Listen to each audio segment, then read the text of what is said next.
Okay, what's up in your world? I got another one in my series of Confessions of an LG. Me being vulnerable, being authentic, and sharing things that I've discovered about myself that I'm growing along my journey, right? When I was about 12 years old, I was staying with a friend of my mom and looking through some VHS collections, and I discovered porn for the first time. And let me tell you, wow, it was wow. Like, people do that, right? So here's the thing. My parents never sat me down and had a conversation with me about sex. I never got that bird and bees conversation, and nobody at school, nobody ever sat me down and talked to me, right? So when I saw this porn, I thought that that's it, that's sex. Okay, that's how you do. This is how we behave. And nobody had a conversation with me about love, about how you love yourself, how you love a woman, man. Like, nobody had that conversation. And I didn't really see any, amazing examples firsthand, that I was close to say, to mimic them. So also what I heard was, the fellas in school talk about getting girls having sex. So I had it in my mind that sex was love. And the more sex you got, the more love you experience, the more manly you would, and all that. So I basically created this game that it's all about the coochie. Okay, like that was me, because I didn't know any better, and then I grew up, at least this is my occurring, that in an environment where, the more sex you got gave you street cred, dudes like, hey, what's up, Mike, you man, you got a girl, what's up, player, and here's the funny thing, y'all, because people put that label on me, Mike's the player, Mike's the ladies man, I lived into it. Right? Like, I didn't consider myself that. I didn't think I was no lady, no player, man. I didn't. But the world, or a lot of people, saw me that way. So since they spoke to me that way and treated me that way, I started acting like it, right? So let's get back to my story though.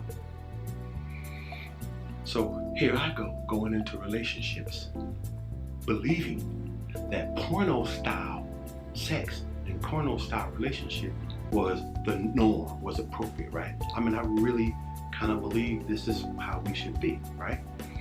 And then I meet a woman who her parents didn't have that conversation with her either. They never told her about sex and love and relationships either. And she learned her way of being from, say, Cinderella, maybe a fairy tale, or a romantic comedy or something, let's say, right? So she's coming to the relationship looking for a romantic comedy, or again, fairy tale, some dude to come in, sweep off her feet, they had this kind of happily ever after thing, and I'm coming into the relationship looking for a porno. I'm looking for a porn star, right? That can cook, and maybe took a philosophy class once in her life or something, so I'm believing that the relationship should be, to give you a number, say 70% porn, 30% romantic comedy. She thinks the relationship should be 90% romantic comedy, 10% soft porn, okay? We get on the movie set, it's a bad movie, okay? Because we both coming into it, first of all, not even knowing how to do what we're attempting to do, and having these misconceptions of what that should look like, right? And then we blame each other. Oh, you wanted sex? Oh, you trying to just marry, bro? You trying to get me booed up, right? Whatever. What I'm realizing and understanding is, first of all, that I was doing that and had been living that way, and that it doesn't work. First of all, that's number one. And I've discovered that there is such a thing as intimacy that is not actual sexual intercourse, okay? And I'm developing myself in the world of being intimate. People, you know what, here's another thing that I discovered that really hurt me. I hurt that to admit this. Because I thought that sex was the best way to have a connection with somebody. Like, I believe this is the number one way to get a connection, have sex with, right?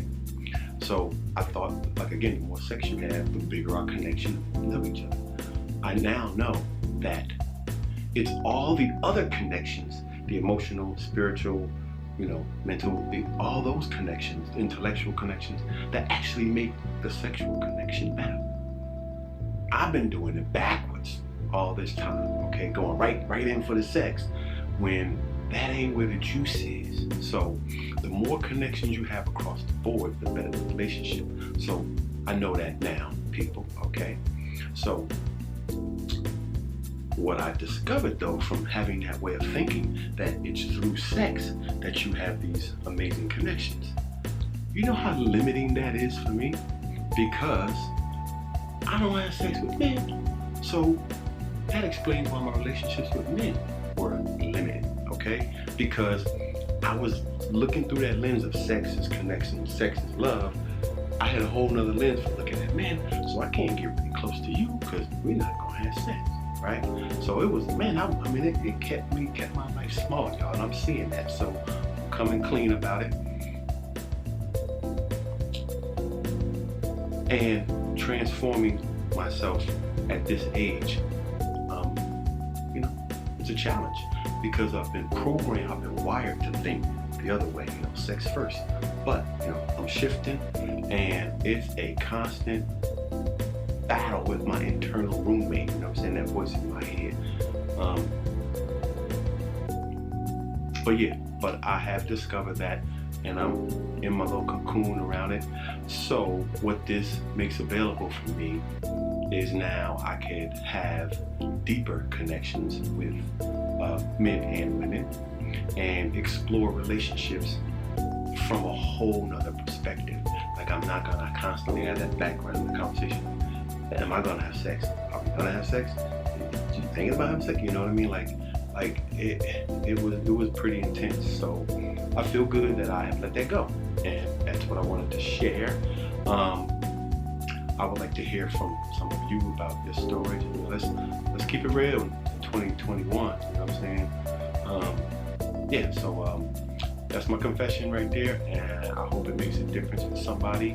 Maybe you might take a look and see what you have modeled your relationships process after. It might not be porno, it might be an action movie, or it might be a soap opera. I don't know. But what is your model? It could be your mom and dad. I don't know. But just take a look at what you have as a model basis for how you develop in relationships, and then ask the person you're dating what's their model. What are they based it on? You know what I mean? So if some of these girls I dated knew I was coming in looking for porno, and I knew they was looking for Cinderella story, we might have just saved each other some time. I'm not gonna work. So anyway, that's it for right now. Till we meet again. I love you. Hope this makes